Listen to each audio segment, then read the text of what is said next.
we told you we were going to have a special report about the Alaskan earthquake because we had reached out to some of the people up there. And on November the 30th, on 2018, at approximately 11:29 a.m. Central Standard Time, a 7.0 magnitude earthquake shook the Alaskan town of Anchorage and the surrounding area. Roads were cracked, power was lost, and damage was done. But one thing we kept hearing that we saw being repeated in reports and on social media was the fact that there was not much structural damage done. When searching for this information, there was not a lot that would give us a solid answer. So on December the 1st, we at Hill Country Network reached out to Meadow Bailey with the DOT to ask about what made their building stable enough to withstand this earthquake. Bailey, who was serving as a contact person during this time of crisis, agreed to answer some of the questions we had by contacting her team of people who pulled together the answers to the following questions. The question of their building code was asked because when researching articles, there were several online statements made by individuals that mentioned the building code. One person stated that even though the building code was harsh, it really did work. And another stated that it was worth the extra money to save their business. The response from Alaska was that they used the International Building Code, the IBC, for commercial structures like most, if not all, of the United States, and used the Uniform Building Code, the UBC, prior to the initial IBC in 2000. Residents are usually built to the International Residential Code. While these codes are not unique, they have been honed after each earthquake where major damage has occurred. Designs for large earthquakes and high wind speeds have been a priority for decades.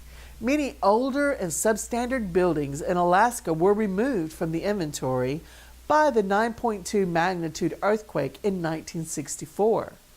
Alaska does not have some of the older problematic designs found in other areas, like non-reinforced masonry, stated the Alaskan team. Another question was how were so many homes able to go through the quake without much damage? Their answer was homes in Alaska have the same hurricane clip found in the southern U.S. and hold downs in the shear walls, which makes them more resilient than in areas with lighter detailing requirements. Another question we had was about the foundation and if there was any special requirements in Alaska. The answer was most structures in Alaska are primarily wood or steel, but they have some concrete and concrete masonry.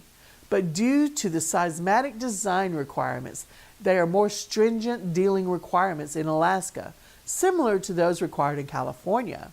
The major difference in the foundations is that we bury them deeper in the soil to resist frost action.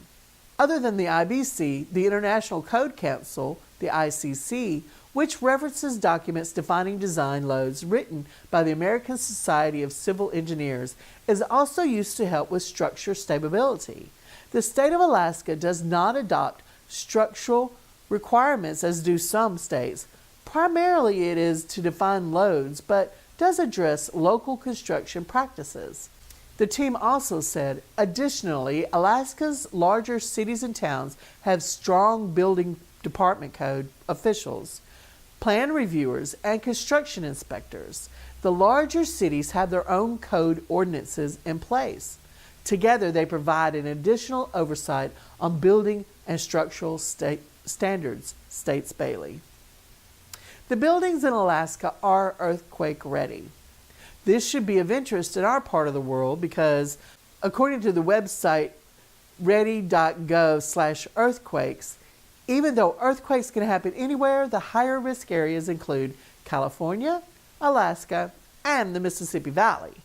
Our risk factor is the New Madrid Fault, which runs from Illinois to Arkansas but affects all of the Mid-South area. As of the website, AKDOT, they are making headway on repairs to the roads, getting the essential routes open, and with frozen soil, it makes this a bit harder, but they have met challenges and found solutions in record time per a statement made by the Governor Mike Dunleavy. Hill Country Network thanks Meadow Bailey and her team for your response. We will keep Alaska in our thoughts and our prayers, and we hope that you'll stay tuned to Hill Country Network for more special reports.